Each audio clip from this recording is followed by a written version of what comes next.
There's a report called Normal for Hartcliffe that basically said anywhere else we'd be really worried about this, but they're NFH, Normal for Hartcliffe.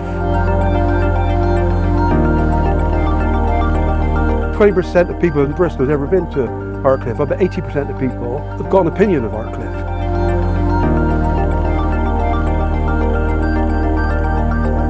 People come and want to save us. We're a problem, right? We get money for being a problem.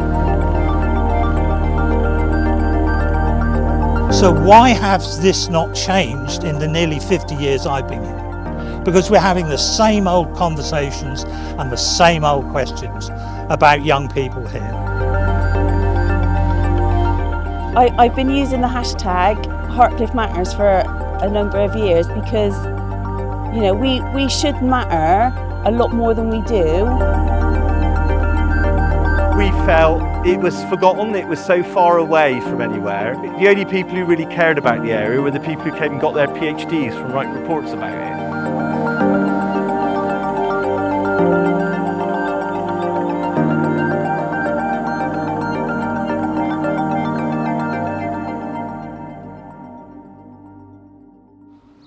This kind of view of the high-rise flats, and then that just drifts and merges into this green, lush countryside. You know, that's one of the benefits of living at the far edge of the city. That's why I make a lot of films around there, just because the landscape's so unique, it just gives the films a real good sense of place, you know what I mean? Like, you got the people in the community, but then at the same time you've also got this backdrop of beauty. Yeah, I love it. This is the flat where I lived as a kid. And this bit of concrete in here was done by my dad. And there's my name, Paul. My brother's name, Dave. I do every now and again want to come and check. I hope that nobody who lives here gets offended, but I do always like to come and check to see if that's still here. This is the site of the old school. And I arrived 1973 and stayed till 1998. And loved it. I really enjoyed working here. I worked in the special education department, so I worked with young people who needed support. I don't know of any other councillors that are youth workers, but it's something that I really enjoy doing. As a member of the community, kind of a politician coming here, it's a bit like... What do you think Hartcliffe's shit? No, I don't think Hartcliffe's shit. I live here, I've lived here all my life. I think we get a bad reputation when, like, we don't deserve it. How you doing, Bren? I haven't seen you for a while. Hello, honey. You all right? I'm all right. Good. And you? Fine, thank you. Colin, how are you, mate? Nice to see you. And you. Hello, Pauline, how are you? Yeah, I'm local. I'm born and bred in Hartcliffe, went to Hartcliffe school. Left Hartcliffe when I was about 40, I crossed the border to Whitchurch. So I can always get back to Hartcliffe. I still always socialise in Hartcliffe. Well, this is the route to the Tump. So from Hartcliffe, you can do 3 or 4 fields. You'll get to the Tump, and that's where a lot of kids hung about as kids, or that's where you'd walk your dog now. But you'd never know now, would you, that you were what? A bit from Hartcliffe. You wouldn't, would you? That's what I love about it. From the age of probably 4 up until I was old enough to get in the pub, you and your mates, that's where you'd go. You'd just go wandering for hours on end at the fields, you know what I mean? Get lost on purpose and all that kind of stuff. Yeah, I love that. It had everything you could want in terms of the shops. You had your Woolworths, you had your post office, you had the co-op. It was really, really vibrant. And then over the years, it started to decline, and particularly when the bank moved out. There was a Barclays Bank here. They closed the bank down, and then people went into Bedminster to do their banking, and then they started shopping in Asda. And so that's when Symes Avenue started to decline. People often talk about the riots, but there's other things as well. I mean, there's a monstrosity at the end of Symes Avenue here, which is the housing office, or was the housing office. It's now got social care in it. But it was built like a Norman fortress. somebody decided, wouldn't it be a great idea to build a housing office that was like a castle, saying basically F off to everybody, you know, these impregnable walls. And that was built after the riots, and it was a bit like saying, you know, you can set fire to anything you want in here, but you ain't getting us.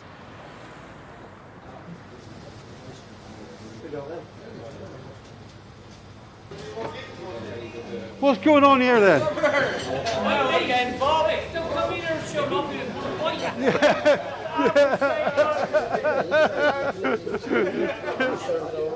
This could be the last pub standing in Hartcliffe. I think the last time the cameras was here was on an obscure TV channel that showed the oldest pubs in Britain. You know, the Aussie who met in there, I think he appeared on it, but you know, I've known him for like 60 years. I don't ever think he's thrown a punch in his life, you know, so it's not, you know, it's not how I see it, you know. It's not fair. You know, they say things happen in Hartcliffe when it happens miles outside of Hartcliffe. They make Hartcliffe the headlines and what have you know, repeatedly.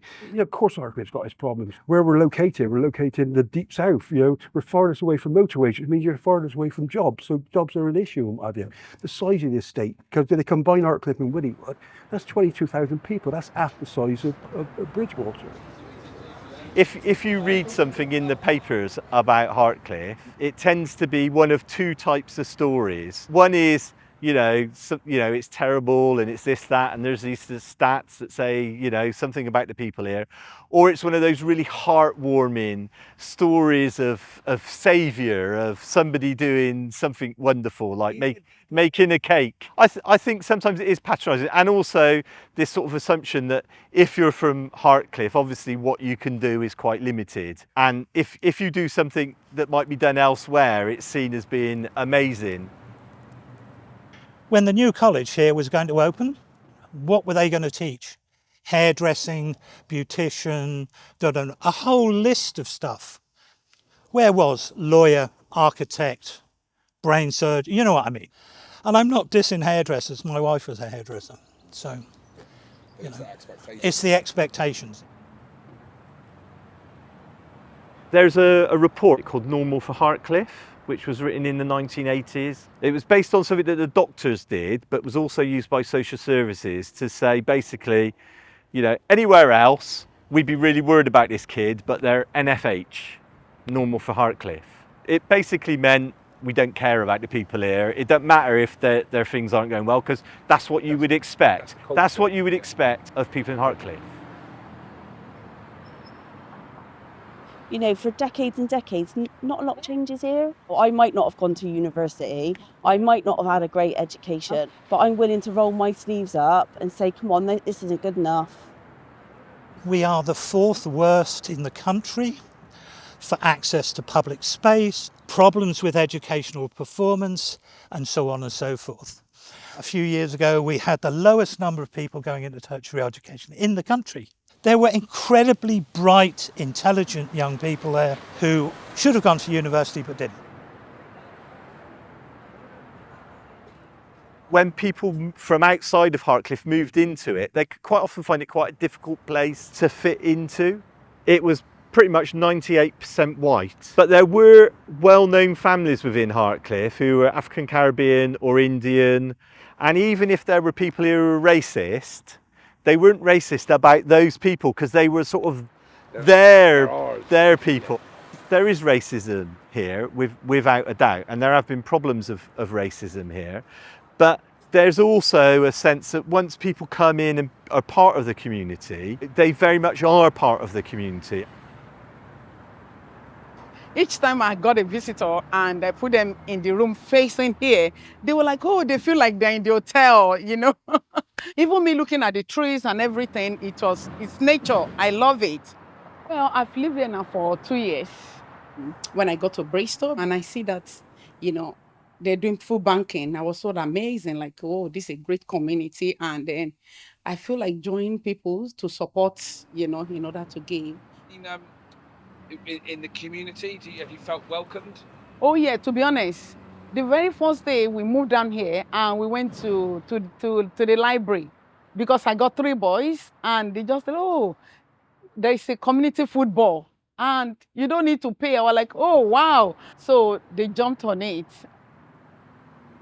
People think in the wider city that Hartcliffe or Withywood has a bit of a reputation for some racism, some kind of attitude. To be honest, when I was coming to Bristol and someone told me that, oh, Hartcliffe, he said, oh, do you want to avoid that place? And we've gotten a house. I was like, oh my goodness. But to be honest, we've been there now and we've not seen anything like what people were saying, like,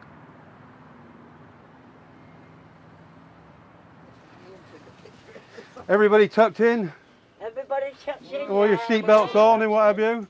All aboard. But we all enjoy the cat bus, don't we? Yeah. Yes. And we all have a lot of fun, don't we? But I've told them what goes on the cat bus stays on the cat bus, doesn't it? Yeah, that's right. Our secrets aren't going to go out the door, are they? To go by taxi. Yeah, no. No, it's our lifeline, my love. Now, what do you get from it, volunteering? Oh, total enjoyment. Gives you a bit of self-respect. It's fun. I mean, this is fun. You know, doing with the characters and that you get on the buses. So over the last 10 weeks, we've built up the trust, put some boundaries in place, you know, and I think that is important to know the local people. It makes a massive difference. Even on Monday, I was walking in the park and a local person walked past and I had a lovely chat with her about her kids and, you know, about her flat. And, you know, that's what being a counsellor is about.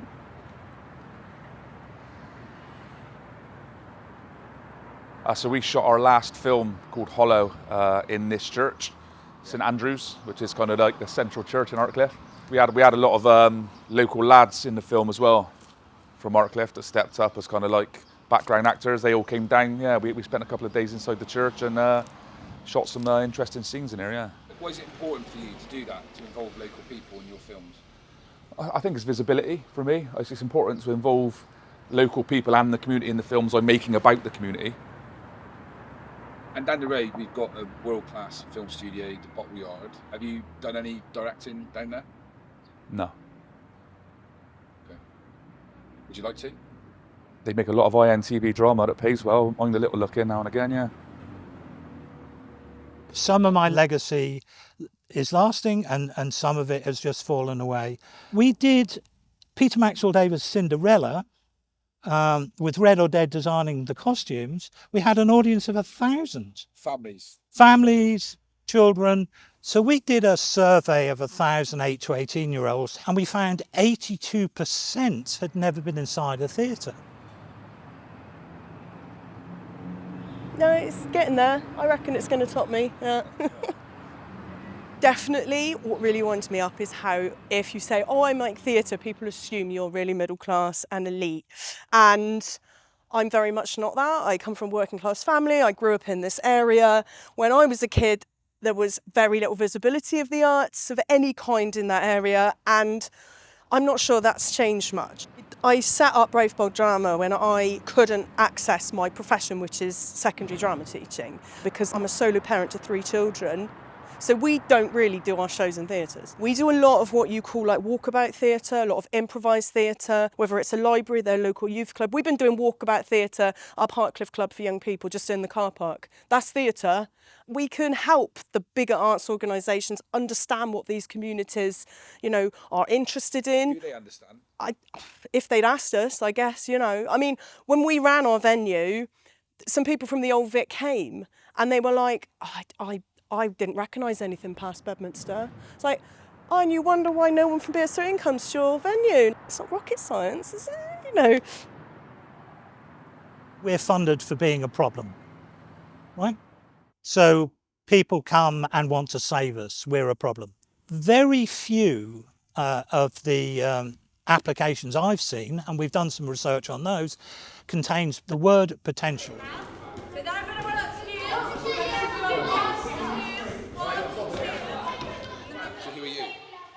Hey? Ben. Are we filming now? Oh, right, okay.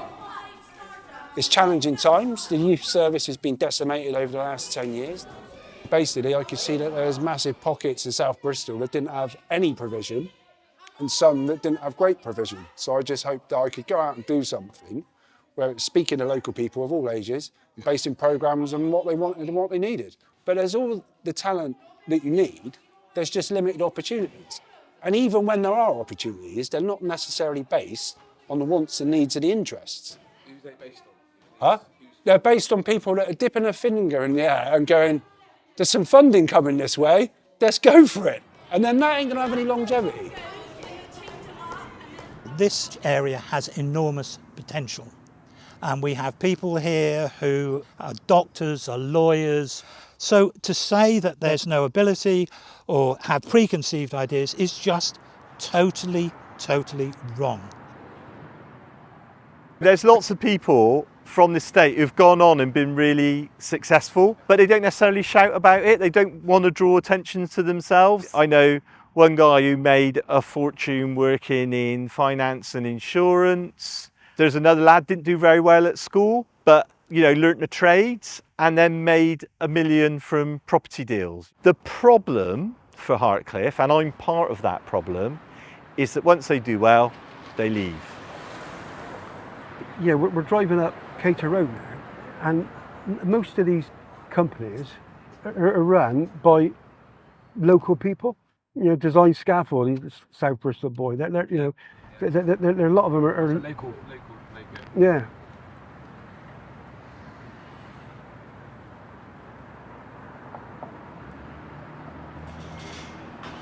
Hello. How are you today? All right, and you? All right? Yeah. Good. Right. Hello, good morning. Hello. Morrison's was open around 14 years ago. We have a great relationship with the people who live locally in Hartcliffe. It was very much needed. I've actually lived on the estate for, I'm giving away my age now, 50 years. Wow, amazing. So yeah, a very long time. We've got many people who's recruited locally. We've got a lot of families who actually work for Morrison, so we might have mother and daughter. Yes, first and foremost, we are a retailer, but actually we are more. I'm going to take you down to my most recently, what I've set up as a clothes donation stand. There's everything in here, from blazers to school trousers, to dresses, to shoes. So this will actually support a wide range of organisations and charities, and it will 100% go to the families that's most in need. This all come about because there was various things going on in the community, Morrison's, all the rest of it, antisocial behaviour. And we were chatting to some young people that wanted to make a difference in their community, and it was boxing that they wanted to use as the carrot to do that. And we've supported them to make it happen. Like these 3 young leaders, there's 2 of them left, another one's just gone to university in Cardiff to do sports science. He wasn't going in that direction 5 years ago when I was supporting him with doing forest school stuff. It's about giving them the chance, and once you do, they roll with it. Right, so that's your 1. Yes, your 1. No, 1, 2. Yeah, I only live up the road 5 minutes from Morrison's. Just wanted to make a difference, because when I grew up, I had nothing either. So there weren't no youth clubs, there weren't no clubs to go to after school. There was just hanging around, messing around. So you can relate to... Most of these, yeah, in many ways, really. I want to be a boxer and a football. Yeah, same here. Nothing's stopping me from being a boxer. And coming here then, what do you get out of it coming here? Exercise. And learning something new. Yeah. And something to do. And what about Ben? Is he alright? Yeah. Ben? Yeah. Yeah, Ben. Good answer. Ben's good. Yes. Do you like his hair though? Do you like his hair? Yeah. Yeah. Oh, there we go.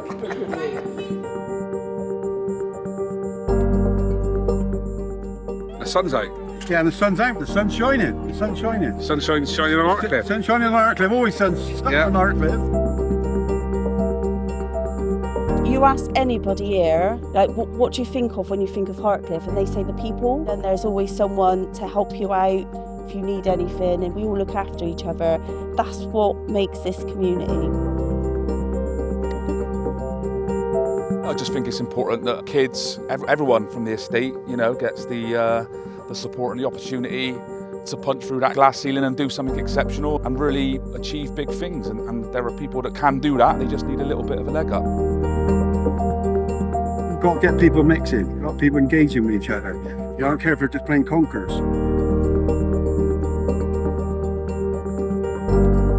Teenage girls from Merchants danced at International Women's Day in City Hall, and their dads came to see them because we were that constant and we built their trust.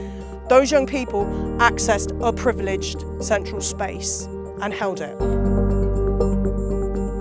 I don't want to criticise people from outside who come and do good work here and support the community, but what they should be doing all the time is saying, how can I pass on what I'm doing to local people? It's about giving people who live here more control over what happens here.